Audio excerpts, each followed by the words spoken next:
Assalamualaikum warahmatullahi wabarakatuh. Hai Sobat Siang Pustaka dimanapun Anda berada. Perkenalkan, saya Humam S. Hudori, seorang penulis novel. Beberapa novel saya alhamdulillah sudah diterbitkan. Dan untuk yang pertama kali diterbitkan oleh Siang Pustaka yaitu novel saya yang berjudul Kontradiksi di Dalam Batin. Kontradiksi di Dalam Batin ini berbeda dengan novel-novel saya yang lainnya, karena sang tokoh adalah seorang pelajar SMP. Dia mendapatkan sebuah dilema, mendapatkan pilihan dari orang tuanya yang sangat dilematis, karena seorang tua yang bekerja sebagai seorang buruh batik memberikan tawaran apakah dia akan melanjutkan ke SMA, tetapi dengan catatan adiknya yang masih kecil tidak bisa melanjutkan ke SD, atau sebaliknya dia berhenti dulu selama setahun tetapi adiknya yang paling kecil bisa sekolah ke SD. Mendapatkan tawaran seperti ini, Wiyogo luar biasa pusing. Kenapa pusing? Karena ada perbedaan prinsip antara sang ayah dengan sang ibu. Sang ayah punya prinsip kalau memang belum waktunya sekolah ya biarin saja. Karena punya prinsipnya apa? Orang tua itu pekerjaannya apa, maka anaknya juga tidak jauh daripada pekerjaan orang tuanya. Sebutlah umpamanya kalau bapaknya tukang becak, maka secara otomatis wajar kalau anaknya jadi tukang becak. Bapaknya buruh batik, maka wajar anaknya seorang buruh batik. Berbeda prinsip dengan ibunya. Ibunya tetap punya prinsip bahwa anak harus lebih baik dari orang tuanya. Kenapa? Dia punya prinsip bahwa anak itu harus lebih baik dari orang tuanya, karena prinsipnya tidak mungkin Allah merubah seseorang kalau tidak usaha yang bersangkutan. Nah, secara tidak langsung bahwa si ibu selalu punya prinsip kendati anak itu perempuan, dia harus sekolah meskipun hanya sampai minimal SLTA. Mungkin dia punya prinsip seperti apa yang dikatakan Rasulullah, tolabul ilmi fardhatun ala kulli muslim wal muslimat. Meski secara tidak tersirat bahwa sang ibu mengatakan demikian, tapi di dalam novel ini menggambarkan yang demikian. Sementara sang bapak prinsipnya apa? Air susuran jatuhnya akan ke pelimbahan juga. Sebuah prinsip yang sangat berbeda. Nah ini sehingga terjadi perseteruan, keributan dalam tanda kutip antara ayah dan ibu ketika kakaknya si Wiyogo yang namanya Mardina tidak mau melanjutkan sekolah, tidak mau meneruskan sekolah. Gara-gara apa? Gara-gara dia tidak naik kelas. Nah, tidak naik kelas pada zaman dulu itu tidak bisa pindah sekolah terus menjadi kelasnya naik, tidak. Kelas berapapun dia pindah sekolah dimanapun tetap aja sama, tetap tidak naik. Nah, toh pada akhirnya kata si bapak itu punya prinsipnya, pada akhirnya setiap orang apalagi perempuan akhirnya kerjaannya di belakang juga. Berbeda dengan sang ibu yang punya prinsip mungkin lebih modern. Nah, apa yang dilakukan oleh si Wiyogo? Nah, berbagai persoalan dia tetap harus punya prinsip, adiknya tetap sekolah, dia pun harus sekolah.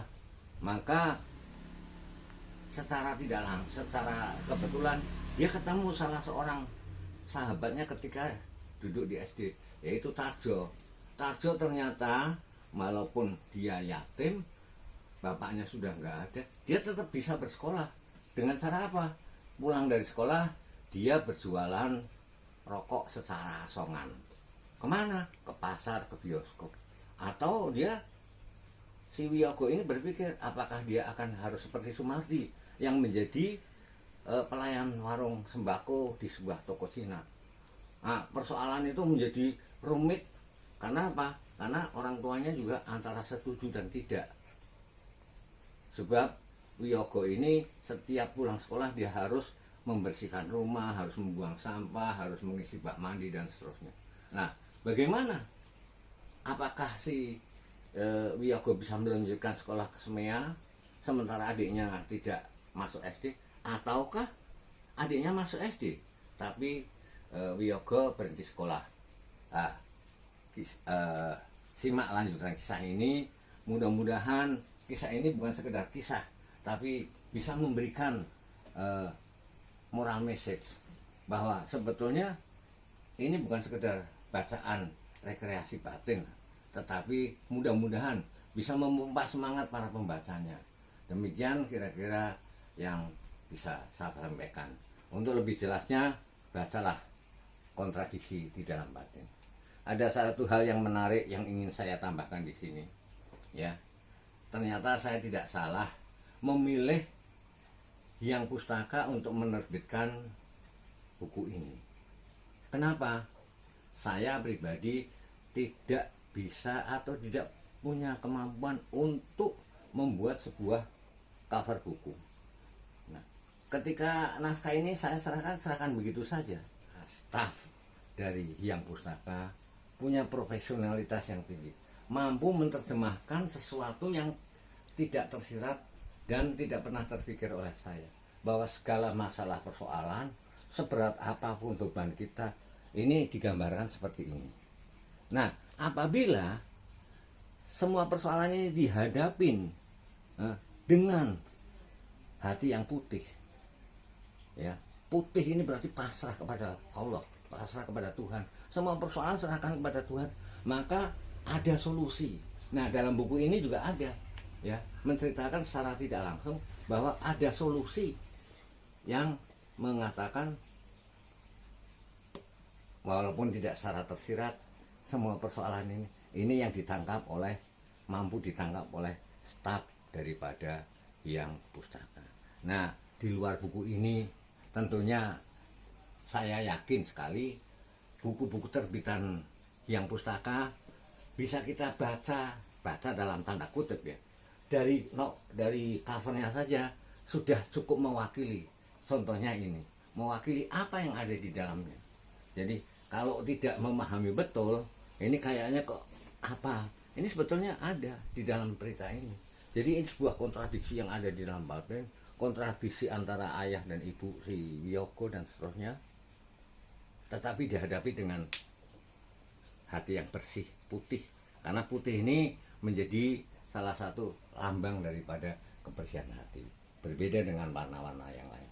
Nah, buku-buku terbitan Hyang Pustaka, aku yakin akan sama halnya sudah bisa terwakili oleh cover yang ada di luar. Karena saya melihat keprofesionalismenya daripada para stafnya.